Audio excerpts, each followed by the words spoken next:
ബെനീസ് വ്ലോഗ്സിൻ്റെ ഒരു വീഡിയോയിലേക്ക് ഏവർക്കും സ്വാഗതം. ഇന്നത്തെ വീഡിയോ സ്വിറ്റ്സർലൻഡിലെ സർമാറ്റിൽ നിന്നും സെൻറ്റ് മോറീസിലേക്കുള്ള ഗ്ലേസിയർ എക്സ്പ്രസ്സിൽ അഥവാ ഹിമാനി എക്സ്പ്രസ്സിൽ മഞ്ഞുമലകളിലൂടെയുള്ള യാത്രയാണ്. ഇതിൻ്റെ മൂന്നാമത്തെ ഭാഗമാണ്. നമ്മളിപ്പം ആൻഡർമാറ്റിൽ നിന്നും കൂറ് വരെയുള്ള ഭാഗമാണ് ഈ മൂന്നാമത്തെ പാർട്ടിലൂടെ നമ്മൾ കാണിക്കുന്നത്. ബെനീസ് വ്ലോഗ്സിൻ്റെ ഈ ഒരു ചാനൽ സബ്സ്ക്രൈബ് ചെയ്യാത്തവരുണ്ടെങ്കിൽ ചാനൽ സബ്സ്ക്രൈബ് ചെയ്യുക. നമ്മൾ ഈ വീഡിയോ ഇഷ്ടപ്പെടുകയാണെങ്കിൽ ആ ഒരു കൈയുടെ പിന്നെ അത് ലൈക്ക് എന്നുള്ളതാണ്, അത് ക്ലിക്ക് ചെയ്യുക. നമ്മൾ സർമാറ്റിനോട് അടുക്കുകയാണ്. സർമാറ്റല്ല, ആൻഡർമാറ്റിനോട് അടുക്കുകയാണ്. ആൻഡർമാറ്റിനോട് അടുത്തപ്പോഴത്തേനും എല്ലാം നിറയെ മഞ്ഞായിരുന്നു. ഇതിൽ കാണുന്ന പോലെ ആൻഡർമാറ്റ് തുടങ്ങി ആ നേരെയുള്ള വഴിയിൽ പകുതി തുടങ്ങി കൂർ വരെ CHUR കൂർ എന്നാണ് അത് പ്രൊനൗൺസ് ചെയ്യുന്നത്. അവരുടെ ലാംഗ്വേജിൽ എല്ലാം മഞ്ഞുമലകളും നടുക്കെല്ലാം മഞ്ഞുകളൊക്കെ വന്ന് കിടപ്പുണ്ട്. അതെല്ലാം ഇനി ഉരുകി വലിച്ച് ഇറങ്ങണം. രാവിലെ ഉച്ചയാകുന്നേ ഉള്ളൂ. നമ്മുടെ യാത്രയിൽ തന്നെ മഞ്ഞ് പെയ്യുന്നുണ്ടായിരുന്നു. ഇതിനു മുമ്പുള്ള ഒരു സ്ഥലത്തും മഞ്ഞ് പെയ്ത് ഇങ്ങനെ നിറയെ മഞ്ഞ് ഡിപ്പോസിറ്റ് ആയായിരുന്നു. അതിനുശേഷം കുറച്ച് ഭാഗത്ത് കുറവായിരുന്നു. പിന്നെയും ഇതുപോലെയുള്ള മഞ്ഞ് ഡിപ്പോസിറ്റാണ് നമ്മൾ കാണുന്നത്. എല്ലാ മലകളിലും പുല്ലിലും എല്ലാം നിറയെ മഞ്ഞ് പെയ്തിറങ്ങിയിരിക്കുകയാണ്.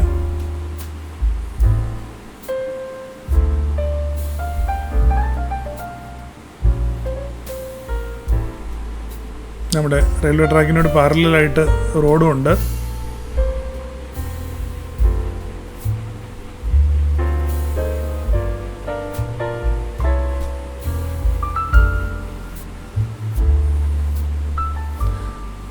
എല്ലാം മലകളിൽ നിറയെ മഞ്ഞുണ്ട്. അതുപോലെ തന്നെ പുൽമേടുകളിലും മഞ്ഞുണ്ട്. എന്നാൽ അധികം കട്ടിയിലില്ല. ഇവിടെ റെയിൽവേ ട്രാക്കിൽ വരെയും മഞ്ഞ് കിടപ്പുണ്ട്.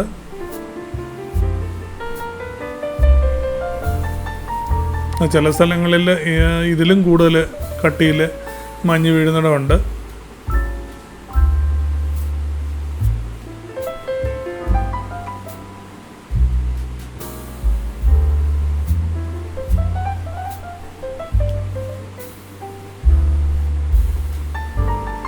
ഈ ഒരു ട്രെയിൻ യാത്രയുടെ ഒരു പ്രത്യേകത എന്നാന്ന് വെച്ച് കഴിഞ്ഞാൽ നമ്മൾ കയറുമ്പം മഞ്ഞുണ്ട്, അതിനുശേഷം മഞ്ഞില്ല, നല്ല പച്ചപ്പും പുൽമേടുകളും എല്ലാം കാണാം. പിന്നെയും മഞ്ഞുണ്ട്. പിന്നെ അവസാനമൊക്കെ ആകുമ്പം സെൻറ്റ് മോറീസൊക്കെ ആകുമ്പോഴത്തേനും പിന്നെയും മഞ്ഞ് പെയ്യുന്നതും മഞ്ഞുമലകളെല്ലാമാണ് നമ്മൾ കാണുന്നത്. ഇപ്പോഴും മഞ്ഞ് പെയ്യുന്നുണ്ട്. നമുക്ക് ആ തുള്ളികൾ ഇങ്ങനെ വീഴുന്ന കാണാം. മഞ്ഞ് പെയ്തുകൊണ്ടിരിക്കുകയാണ്. വലിയ കട്ടിയിലില്ലെന്നുള്ളതേ ഉള്ളൂ.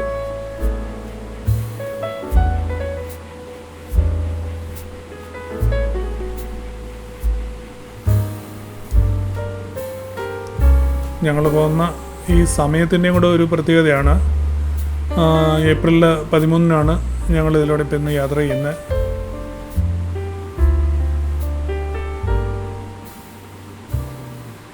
കുറച്ചുകൂടെ കഴിഞ്ഞാൽ വരുന്നെങ്കിൽ മഞ്ഞൊന്നും കാണത്തില്ല. നമ്മളിതിൽ പോയാലും വെറുതെ ഈ പറഞ്ഞ പോലെ പുൽമേടുകളും ഇതൊക്കെ മാത്രമേ കാണാം. പർവ്വതങ്ങളും പുൽമേടുകളും തോടും. അപ്പം തോടിലൊക്കെ വെള്ളം കുറയും. ഇതുപോലെ വഴികളും ഇങ്ങനെ. അപ്പം പുൽമേടുകൾ കാണാൻ നല്ല രസമാണ്. മരങ്ങളൊക്കെ പൂത്ത് തളർത്ത് നല്ല രസമായിട്ട്. ഇപ്പം നമ്മൾ ക്ലിയറായിട്ട് നമ്മൾ മഞ്ഞ് വീഴുന്ന കാണാം.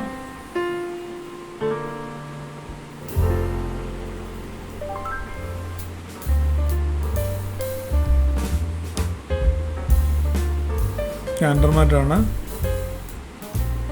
ഇവിടെയും ഈ പർവ്വതങ്ങളിലെല്ലാം കേബിൾ കാറും സ്കീയിങ്ങിനൊക്കെ ആയിട്ടുള്ള എല്ലാ ഫെസിലിറ്റീസും ഉണ്ട്. അവരത് എല്ലാം നല്ലതായിട്ട് യൂട്ടിലൈസ് ചെയ്യുന്നുണ്ട് ഈ ഫെസിലിറ്റി. നമ്മളീ പോകുന്ന വഴിയിലുടനീളം നമ്മൾ ഈ പിന്നെ ഗ്രാമവഴി ടണൽ വഴിയാണ് യാത്ര ചെയ്തത്. പല ടണലുകളുണ്ടായിരുന്നു. നമ്മൾ ടണലിൽ കയറുമ്പോഴത്തേനും ഇത് വെട്ടയില്ലാതെ വരുന്നതുകൊണ്ട് നമ്മൾ ടണലിൽ കയറുന്നതിൻ്റെ എല്ലാം നമ്മൾ പിന്നെ ആ ടൈമിൽ ഇത് നമ്മൾ എഡിറ്റ് ചെയ്യുമ്പം കളയുകയാണ് ചെയ്യുന്നത്. ഇത് മുഴുവൻ കുറേ ടണൽ വഴിയാണ് നമ്മൾ യാത്ര ചെയ്യുന്നത്. ഓപ്പൺ സ്പേസിലൂടെയും ടണലിലൂടെയാണ് ഈ ഹിമാനി എക്സ്പ്രസിൻ്റെ ഗ്ലേഷ്യർ എക്സ്പ്രസിൻ്റെ യാത്ര മുഴുവനും.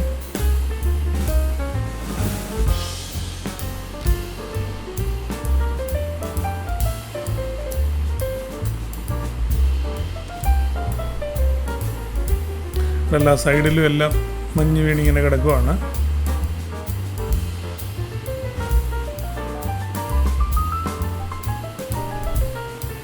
മേളിലൊക്കെ വീടുകളുണ്ട്.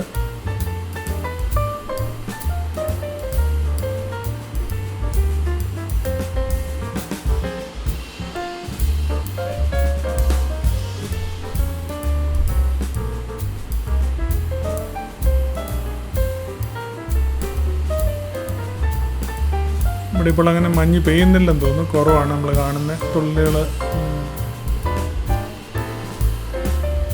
ഇതെല്ലാം വീടുകളും മലഞ്ചെരുവുകളും പുൽമേടുകളും വീടുകളൊക്കെയാണ്. ആ പുൽമേടുകളൊക്കെ ഇപ്പം നമ്മൾ വെറുതെ ഇങ്ങനെ വെള്ള കളറിലാണ് കാണുന്നത്. മഞ്ഞ് വീണ് അത് മുഴുവൻ വൈറ്റ് കളറിൽ ഇങ്ങനെ നിറഞ്ഞു കിടക്കുകയാണ്.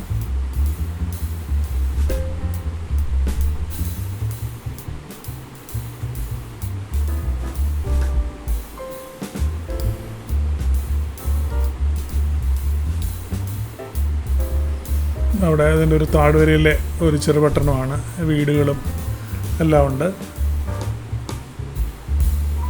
ബാക്കിയുള്ള എല്ലായിടവും മഞ്ഞ് വീണ്, ഈവൻ ആ വൃക്ഷങ്ങളിൽ പോലും കുറേശ്ശെ മഞ്ഞ് വീണിട്ടുണ്ട്. ഇവിടെയും ചെറുതായിട്ട് ഇപ്പോഴും മഞ്ഞ് പെയ്യുന്നുണ്ട്. ഇതാണ് താഴ്വരയുടെ ഒരു കുറച്ചുകൂടെ ഒരു നല്ല ദൃശ്യം.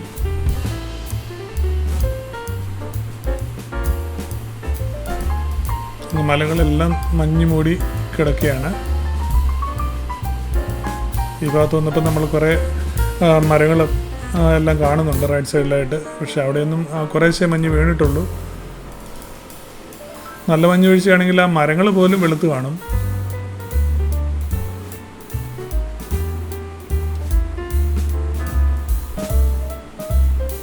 ഇപ്പം നമ്മൾ ടണലിലേക്ക് കയറി, നമ്മളതിൻ്റെ ആ ഭാഗങ്ങളൊക്കെ കട്ട് ചെയ്ത് കളഞ്ഞു. അതുകൊണ്ടാണ് നമ്മൾ ടണലിൽ കയറി കഴിഞ്ഞ് ഉടനെ തന്നെ വെളിയിലേക്ക് ഇറങ്ങുന്നതായിട്ട് തോന്നുന്നത്.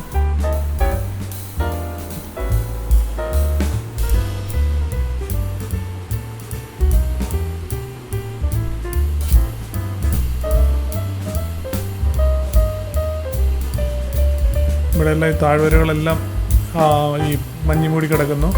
പുല്ലുകളൊന്നും നമുക്ക് കാണാൻ പറ്റുന്നില്ല. പുല്ലുകളുടെ മുകളിലെല്ലാം മഞ്ഞാണ്.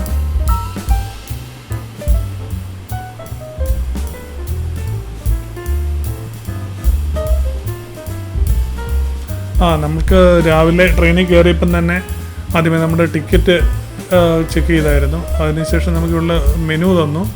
ഞങ്ങൾ ഓർഡർ ചെയ്തത് ബസ്മതി അരിയും പപ്പടവും പിന്നെ ചിക്കനും കൂടെ കൂടിയുള്ള ഒരു വിഭവമാണ്. 36 യൂറോ, യൂറോ അല്ല ഫ്രാങ്ക്, 36 ഫ്രാങ്ക്, ഏതാണ്ട് 3400 രൂപയോളം വരും. ആ ഒരു ഉച്ചയ്ക്കത്തെ ഒരു ഊണിൻ്റെ 3 ഐറ്റംസാണ് ഉള്ളത്. അപ്പോൾ നമ്മൾ അതിൻ്റെ ഒരു പടം കൊണ്ട് സൈഡിൽ കൊടുക്കുന്നുണ്ട്. ഇതാണ് നമുക്ക് കിട്ടിയത്. ഒരു പപ്പടവും ഒരു ചെറിയ ബൗളിൽ ബസ്മതി അരിയും പിന്നെ 2-3 കഷ്ണം ചിക്കനും. 3500 രൂപയുടെ ഫുഡാണ്. ഒരു കാരണവശാലും നമ്മൾ ഇവിടത്തെയായിട്ട് ഇവിടത്തെ വെച്ച് നമുക്ക് കൺവേർഷൻ ചെയ്ത് നോക്കുമ്പം നമുക്ക് എന്നാ 10-20 രൂപയുടെ ഒരു ഐറ്റംസ് പോലും ഇല്ല. ബട്ട് ഇതാണ് അവിടെ നിന്ന് നമ്മൾ ആ ട്രെയിനകത്തുനിന്ന് ഫുഡ് ഓർഡർ ചെയ്താലുള്ള അവസ്ഥ.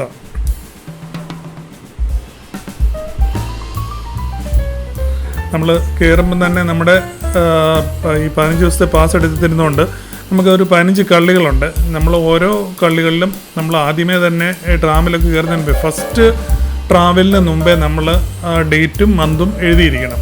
നമ്മളത് എഴുതാതെ കാലിയായിട്ടിട്ട് കയറി കഴിഞ്ഞാൽ അവർ പിടിച്ചാൽ ഭയങ്കര ഫൈൻ അടിക്കും. എന്നാന്ന് വെച്ചാൽ നമ്മൾ അവരെ കളിപ്പിച്ച് ഡേറ്റ് ഇടാതെ യാത്ര ചെയ്ത് കഴിഞ്ഞിട്ട് സെയിം ആ ഒരു കളി കൊണ്ട് തന്നെ നമുക്ക് അടുത്ത ദിവസം യാത്ര ചെയ്യാമെന്നുള്ള ഒരു ഇതുകൊണ്ട് അവർ നല്ല ഫൈൻ ഇടും. അപ്പോൾ അതുകൊണ്ട് നമ്മുടെ ആദ്യത്തെ പരിപാടി എന്ന് പറഞ്ഞു കഴിഞ്ഞാൽ യാത്ര തുടങ്ങുമ്പോൾ ആദ്യമേ ചെയ്യുന്നത് നമ്മുടെ പാസ് എടുത്തിട്ട് ആ പാസ്സിൽ അന്നത്തെ ഡേറ്റും മന്തും റെക്കോർഡ് ചെയ്യാന്നുള്ളതാണ്. അതുപോലെ തന്നെ നമ്മൾ പാസ്പോർട്ടോടെ കൈ കരുതണം.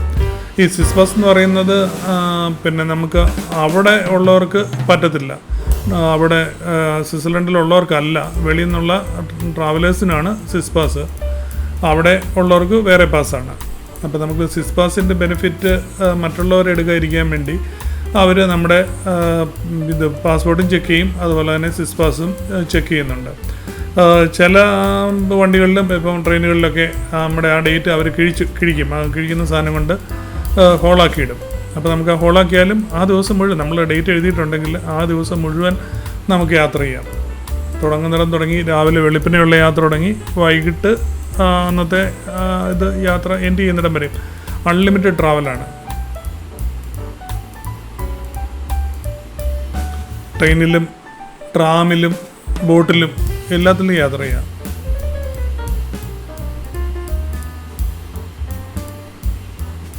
നമുക്ക് ഈ മലയിലൊക്കെ കയറുന്ന കേബിൾ കാറുകൾ ഇവിടെ മുകളിലോട്ടുള്ള ഒരു ലൈൻ കാണുന്നുണ്ട്. പക്ഷേ ഇപ്പോൾ ഇവിടെ ഒന്നും ആൾക്കാർ പോകുന്ന കാറ് മൂവ് ചെയ്യുന്ന കാണുന്നില്ല. അതുപോലെ തന്നെ സ്കീയിങ്ങിനുള്ള സെപ്പറേറ്റ് ഇതുണ്ട്, ഈ ട്രാം ഇതുണ്ട്, കാറുകളുണ്ട്. അത് പക്ഷേ അല്ലാത്തവരുടെ മറ്റുള്ളവരുടെ യാത്രയ്ക്ക് ഓപ്പൺ ആയിരിക്കും. മറ്റേ ഈ സ്കീയിങ്ങുകാരുടേതാകുമ്പോൾ നമ്മൾ ഇരിക്കാനും അങ്ങനെ സൈഡിൽ ഇവരുടെ ഈ കിറ്റ് വയ്ക്കാനൊക്കെയുള്ള സൗകര്യങ്ങളോട് കൂടിയുള്ള ഓപ്പൺ ആയിട്ടുള്ള ട്രാം കാറുകളാണ് അവർക്കായിട്ട് സ്കീയിങ്ങുകാർക്കായിട്ട് ഇവിടെ അറേഞ്ച് ചെയ്തിരിക്കുന്നത്. മിക്കവാറും എല്ലാ പർവ്വതങ്ങളിലും തന്നെ സെപ്പറേറ്റ് സ്കീയിങ്ങുകാർക്ക് ഒരെണ്ണം കാണും, അല്ലാതെ ടൂറിസ്റ്റുകൾക്ക് ഒരെണ്ണം കാണും. എന്നാൽ നമ്മൾ ടൂറിസ്റ്റുകളും നമ്മുടെ ഇതിനകത്ത് കൂടെ യാത്ര ചെയ്യാറുണ്ട്. അവരുടെ കയ്യിൽ സ്കീയിങ്ങിനുള്ള അനന്തരങ്ങളെല്ലാം കാണും, അതേ ഉള്ളൂ. ഇവിടെ എല്ലാം ഇങ്ങനെ മഞ്ഞ് വീണ് മൊത്തം ഡിപ്പോസിറ്റ് ആയിരിക്കുകയാണ്. നിറയെ നമുക്ക് ഒന്ന് നോക്കിയാൽ ഒന്നും കാണില്ല, മൊത്തം വൈറ്റാണ്. ആ മലകളും അന്തരീക്ഷവും എല്ലാം വെള്ള ആയിരിക്കുകയാണ്.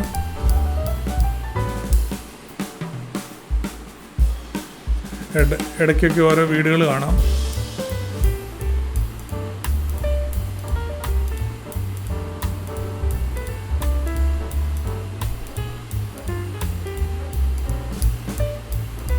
അതുപോലെ തന്നെ നമ്മൾ റിസർവ് ചെയ്തിട്ടുണ്ടോ എന്നുള്ളത് നമ്മുടെ സീറ്റും അതും അവർ ചെക്ക് ചെയ്യുന്നതാണ് ഈ ടിക്കറ്റ് ചെയ്യാൻ വരുന്ന കൂടെ. റിസർവേഷൻ മസ്റ്റാണ്.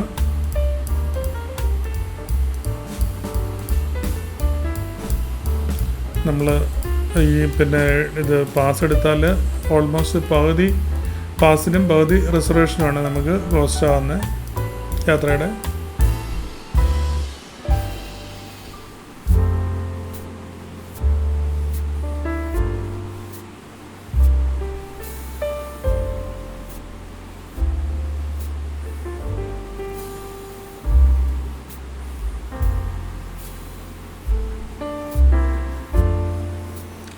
ഞങ്ങൾ പോയ ഏപ്രിൽ മാസം എന്ന് പറയുന്നത് ഈ മഞ്ഞ് മാറി ഇത് വെയിലൊക്കെ വന്ന് മാറുന്ന സമയമാണ്.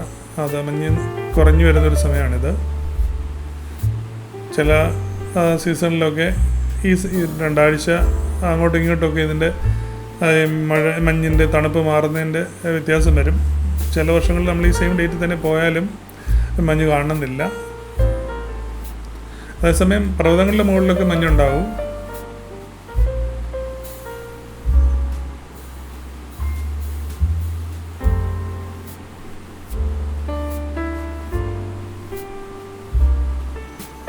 നമ്മൾക്ക് യാത്രയിൽ മഞ്ഞ് പെയ്തിറങ്ങുന്ന കാണാൻ പറ്റി.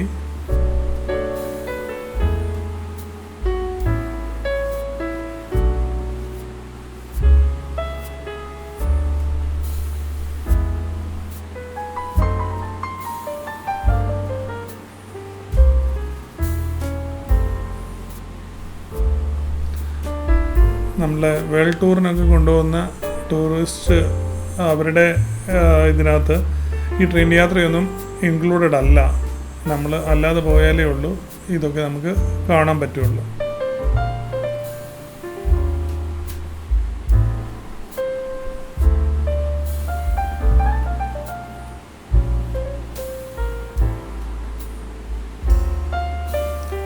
വെളിയിൽ ഇതുപോലെ മഞ്ഞാണെങ്കിലും നമ്മൾ ട്രെയിനകത്ത് ഹീറ്റിംഗ് സിസ്റ്റം ഉള്ളതുകൊണ്ട് നമ്മളെ ഈ തണുപ്പും ഈ മഞ്ഞുമൊന്നും നമുക്ക് അഫക്റ്റ് ചെയ്യുന്നില്ല. ഒരു കുഴപ്പം മാത്രമേ ഉള്ളൂ, എന്നാന്ന് വെച്ചാൽ ഇതിൻ്റെ ജാലകങ്ങളൊന്നും നമുക്ക് ഓപ്പൺ ചെയ്യാൻ പറ്റത്തില്ല. അപ്പോൾ അതുകൊണ്ട് നമുക്ക് ഈ വീഡിയോ ഒക്കെ എടുക്കുമ്പോഴത്തേനും അകത്തെ ലൈറ്റിൻ്റെ റിഫ്ലക്ഷൻ നമ്മുടെ ഈ വീഡിയോയ്ക്കകത്ത് വരും. അതാണ് ഇതുകൊണ്ടുള്ളൊരു വലിയ ഡ്രോബാക്ക്. അതേസമയം നമ്മൾ സ്ലൈഡിങ് വിൻഡോസ് ആണെങ്കിൽ നമുക്ക് വിൻഡോസ് ഓപ്പൺ ചെയ്തിട്ടുണ്ട് നമുക്ക് വീഡിയോ റെക്കോർഡ് ചെയ്യാം. സ്ലൈഡിങ് അല്ലാത്തതുകൊണ്ട് നമുക്ക് അകത്തെ ലൈറ്റും അതുപോലെ തന്നെ ഓപ്പോസിറ്റ് സൈഡിൽ നിന്നുള്ളതാണ്. രണ്ട് സൈഡിലും ഇതുപോലെയുള്ള വലിയ ചില്ല് ജാലകങ്ങളായതുകൊണ്ട് ഓപ്പോസിറ്റ് സൈഡിൽ നിന്നാണ് സൺലൈറ്റ് അടിക്കുന്നതെങ്കിൽ നമുക്ക് മൊത്തം ഇവിടെയും റിഫ്ലക്ഷൻ വരും, ഇതിനകത്ത് വരും. നഗ്നനേത്രം കൊണ്ട് നമുക്ക് കാണുന്നതിന് കുഴപ്പമില്ല. ഈ വീഡിയോ റെക്കോർഡ് ചെയ്യുമ്പോഴുള്ള ഒരു ഇഷ്യൂ ഉള്ളൂ.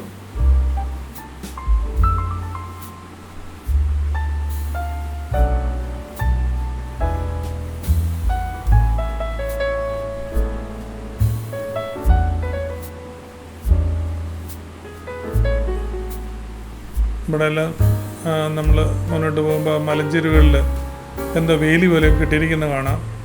ഈ മഞ്ഞ് അവിടെ നിന്ന് ഇടിഞ്ഞ് നേരെ താഴെ റെയിൽവേ ട്രാക്ക് ആയതുകൊണ്ട് ഇങ്ങോട്ട് പോരാതിരിക്കാനാണോ എന്താണെന്നറിയില്ല.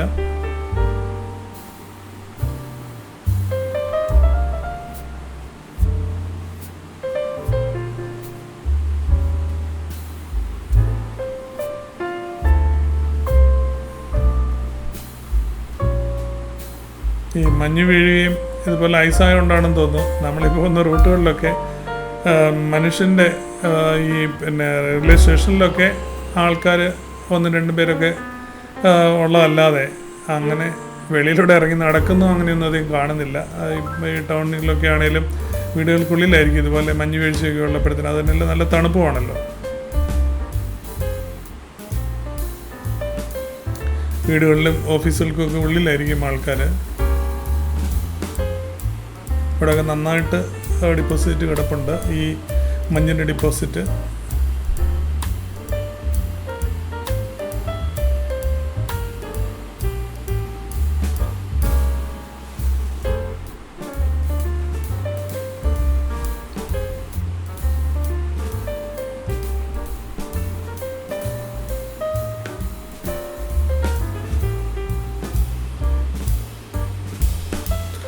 നമ്മളിങ്ങനെ മുമ്പോട്ട് പോയിക്കൊണ്ടിരിക്കുകയാണ്. മുഴുവൻ മൊത്തം വെള്ള കളറിൽ ഇങ്ങനെ നിറഞ്ഞു കിടക്കുന്നു.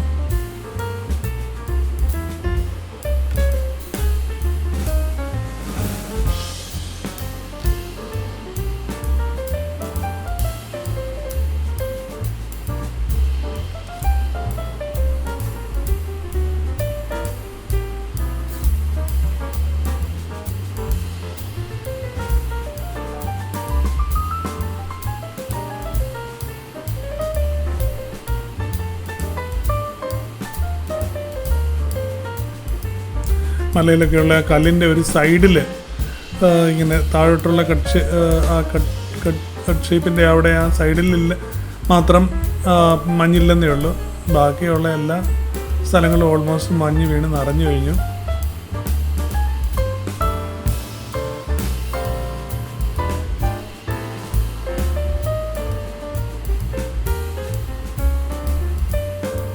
ഇടയ്ക്ക് വണ്ടി പോകുന്നതുകൊണ്ടാണെന്ന് തോന്നുന്നു വഴികളിലും ഐസ് അങ്ങനെ കാര്യമായിട്ട് വേണ്ടിയിട്ടില്ല. വളരെ കുറച്ച് അവിടെ ഇവിടെയൊക്കെ ഉള്ളൂ. ചില സ്ഥലങ്ങളിലുണ്ട്, ഇവിടെയൊക്കെ ഉണ്ട് ഒരുമാതിരി.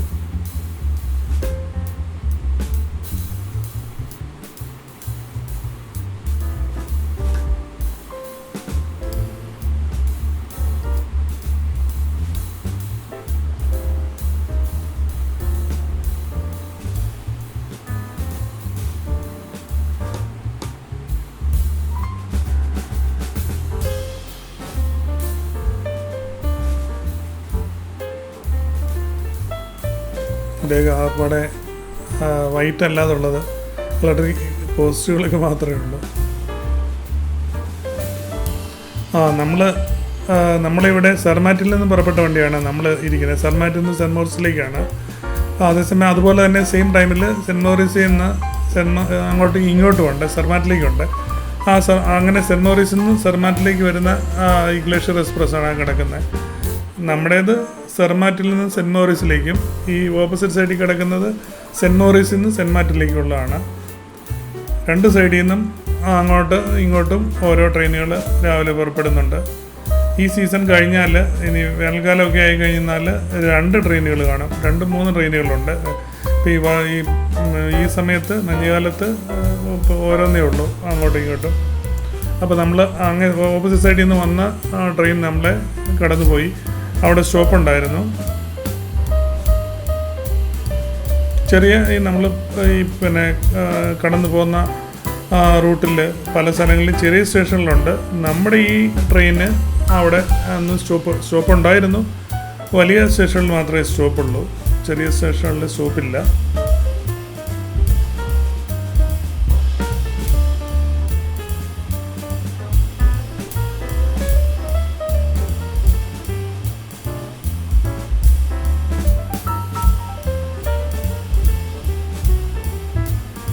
നമ്മൾ ഇറ്റാലിയൻ സൈഡിൽ നിന്നൊക്കെ വരുന്നവർക്കാണെങ്കിൽ അതാണ് അപ്പുറത്തെ നമ്മൾ സെൻറ്റ് മോറിസ് എന്നുള്ള ട്രെയിനിൽ ഇങ്ങോട്ട് വരുന്നതാണ് നല്ലത്. അതങ്ങനെ ഈ സൈഡിൽ നിന്ന് നമ്മൾ വരുന്നെന്നുള്ള അപേക്ഷിച്ചിരിക്കും. നമ്മൾ ബേണ് അങ്ങനെയൊക്കെയുള്ള ഇപ്പുറത്തെ സൈഡിൽ നിന്ന് സ്വിറ്റ്സർലൻഡിൽ നിന്ന് വരുന്നവർക്കാണെങ്കിൽ സെർമാറ്റിൽ നിന്ന് പോകുന്നതാണ് എളുപ്പം. ഇറ്റലിയിൽ നിന്ന് ഭാഗത്തുനിന്ന് മിലാൻ അങ്ങനെയൊക്കെ ആ ഭാഗത്തു നിന്നൊക്കെ വരുന്നവർക്കാണെങ്കിൽ ഈ പറഞ്ഞ് സെൻറ്റ് മോറിസിൽ നിന്നാണ്. ബെർണീന എക്സ്പ്രസ് ഉണ്ട് ഇറ്റലിയിൽ നിന്ന് സെൻറ്റ് മോറിസിലേക്ക് ബെർണീന എക്സ്പ്രസ് ഉണ്ട്. കൂറിലേക്കാണ് ബെർണീന എക്സ്പ്രസ്. അപ്പോൾ നമുക്ക് ഒന്നില്ലേ സെൻറ്റ് മോറിസിൽ അല്ലെങ്കിൽ എവിടെയാണെന്ന് അതിൽ പോകുന്നത് സ്റ്റേ ചെയ്തിട്ട് പിറ്റേ ദിവസത്തെ ഇതിൽ സെൻറ്റ് മോറിസിൽ നിന്നോ അല്ലെങ്കിൽ കൂറിലോ അവിടെ എവിടെയെങ്കിലും താമസിച്ചിട്ട് പിറ്റേ ദിവസത്തെ ട്രെയിനിൽ ഇങ്ങോട്ട് പോരാം.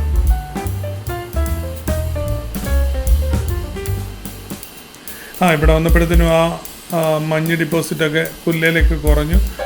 മലകളുടെ മുകളിൽ മാത്രമേ ഉള്ളൂ ഈ ഭാഗത്തൊക്കെ ഇപ്പം മഞ്ഞ് വീണ് കിടക്കുന്നുള്ളൂ. ബാക്കിയൊക്കെ ഒരു വലിച്ചിറങ്ങി അവിടെ ഇവിടെയൊക്കെ കുറച്ചൊക്കെ വീണ്ടും കിടക്കുന്നത് മാത്രമേ ഉള്ളൂ.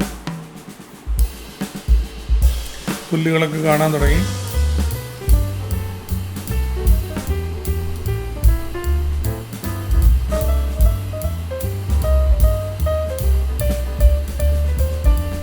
ഒരു ചെറിയ പട്ടണമാണെന്ന് തോന്നുന്നു. കുറേ വീടുകളും കാണുന്നുണ്ട്. പട്ടണമാണോ വീടുകളാണോ ഓഫീസൊക്കെ ആണെന്ന് തോന്നുന്നു. 2-3-4 നിലകളുണ്ട്. കുറച്ചുകൂടി വലിയ കെട്ടിടങ്ങളാണ്.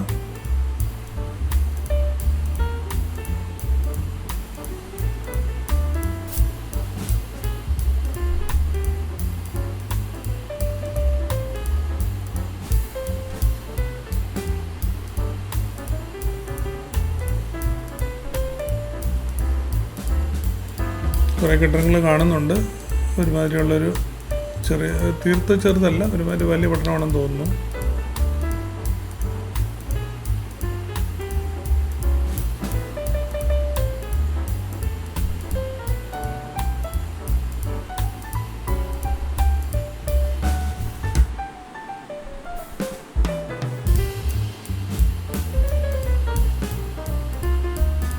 ചെറിയൊരു തോടുണ്ട്. ഈ മഞ്ഞൊക്കെ ഉരുകി വലിച്ച് ആ തോട് വഴിയാണ് ഒഴുകി പോകുന്നത്.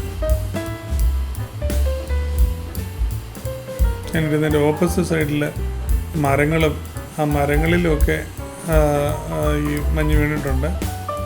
അപ്പോൾ അതൊക്കെ ഒന്ന് ഒപ്പിയെടുക്കുവാണ്.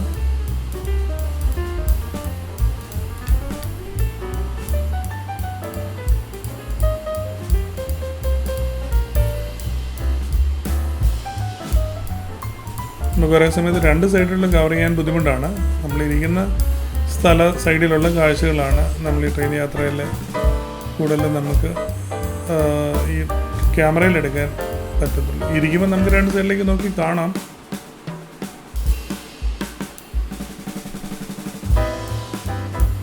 ഇവിടെ കുറച്ചുകൂടി മരങ്ങളുണ്ട്.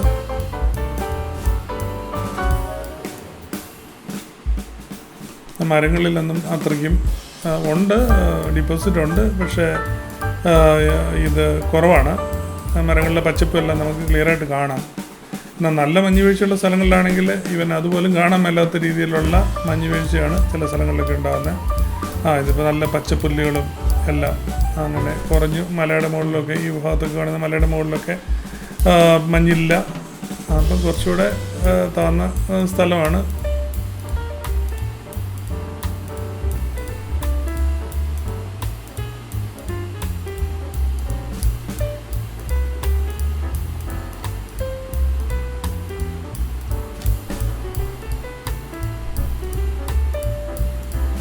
പുൽമേടുകളാണ്. അതെയോ ഇവിടെ ഗോതമ്പ് വിതയ്ക്കാനുള്ളതാണോ എന്നറിയില്ല.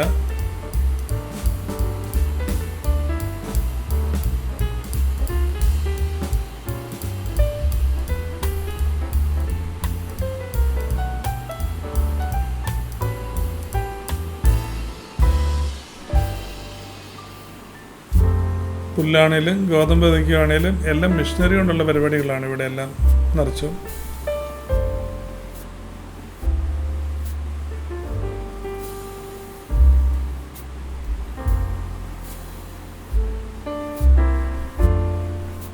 ഇവിടെ എല്ലാം നിറയെ വീടുകളുണ്ട്.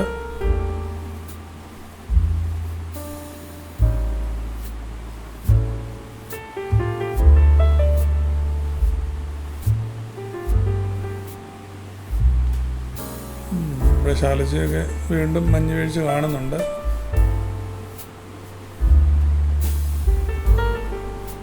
ചെറുതായിട്ട് അന്തരീക്ഷം വഴി ഇങ്ങനെ മഞ്ഞ് പെയ്യുന്നുണ്ട്. ഒരുപക്ഷെ അപ്പുറത്തെ മഞ്ഞ് വീഴ്ച ഇപ്പോഴായിരിക്കും ഈ ഭാഗത്തേക്കൊക്കെ വന്നിട്ട് വരുന്നത്. ഇങ്ങനെ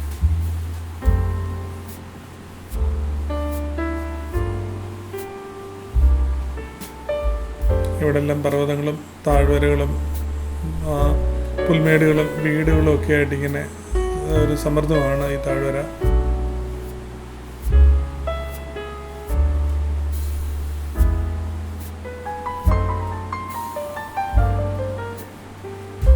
ഒരു ചെറിയ സ്റ്റേഷനാണ്.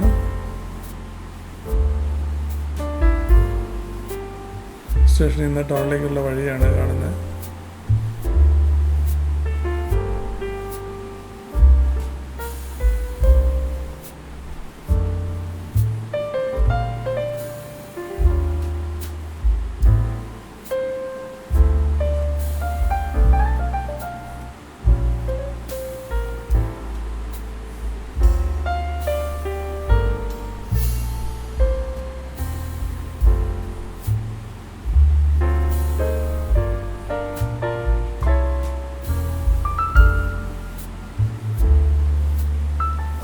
സ്വിറ്റ്സർലൻഡിൻ്റെ ഏറ്റവും വലിയൊരു പ്രത്യേകത എന്ന് പറയുന്ന ഈ മലഞ്ചെരുവുകളുടെ ആ പച്ചപ്പാണ്.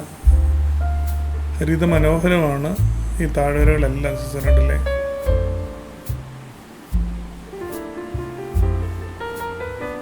ഇതൊക്കെ നമ്മുടെ ഈ മഞ്ഞുരുകി പോകുന്ന ചെറിയ ചെറിയ തോടുകളാണ്.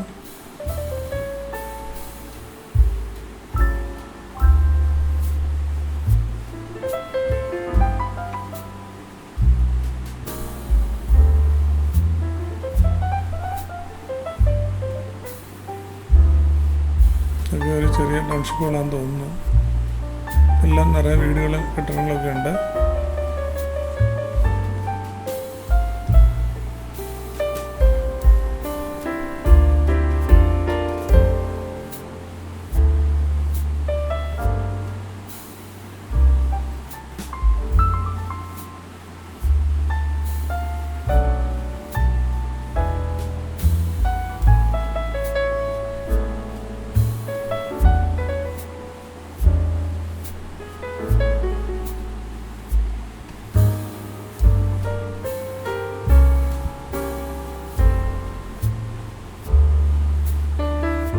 നമ്മളെ കഴിഞ്ഞും കുറച്ച് സൂര്യപ്രകാശമൊക്കെ കിട്ടുന്ന സ്വിറ്റ്സർലൻഡിലും ഓസ്ട്രിയയിലും ഒക്കെ ആൾക്കാർ വീടുകളിലെ മേൽക്കൂരകളിൽ ഈ നമ്മുടെ പിന്നെ സോളാർ എനർജിയുടെ പാനലുകളിലൊക്കെ സ്ഥാപിക്കുന്നുണ്ട്. ഇപ്പം അവരുടെ ഹീറ്റിങ്ങിനും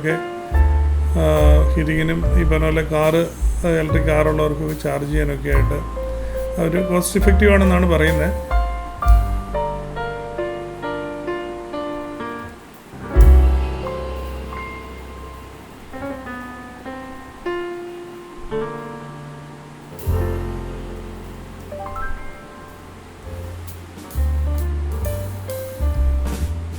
അതുകൊണ്ടല്ലോ ഇവിടെ കുറേ വീടുകളും നല്ലൊരു ടൗൺഷിപ്പാണ്. കുറേ വീടുകളും വണ്ടികളൊക്കെ പാർക്ക് ചെയ്തിരിക്കുന്നു.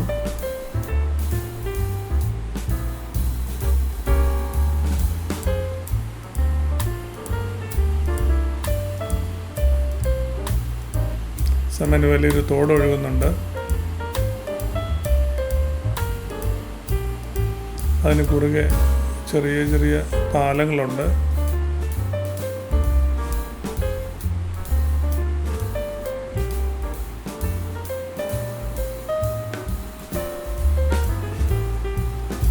നിറയെ ഉരുളൻ കല്ലുകൾ കാണാം ഈ തോടിനകത്ത്.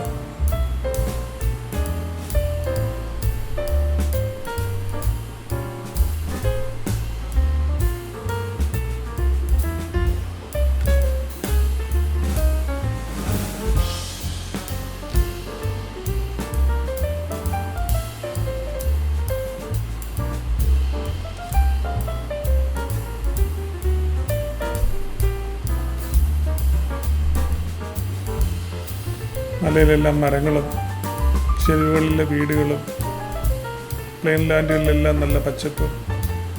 അതിൻ്റെ മനോഹാരിത ഒന്ന് പ്രത്യേകം തന്നെയാണ്.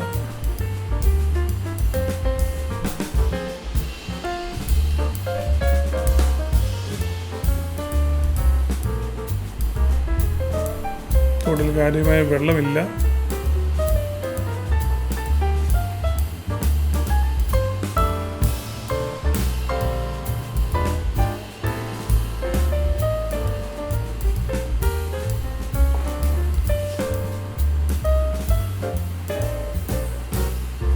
നമ്മുടെ ചാനൽ ഇതുവരെയായിട്ടും സബ്സ്ക്രൈബ് ചെയ്യാത്തവർ സബ്സ്ക്രൈബ് ചെയ്യുക. നിങ്ങൾക്ക് വീഡിയോ ഇഷ്ടമാണെങ്കിൽ വീഡിയോ ലൈക്ക് ചെയ്യുക.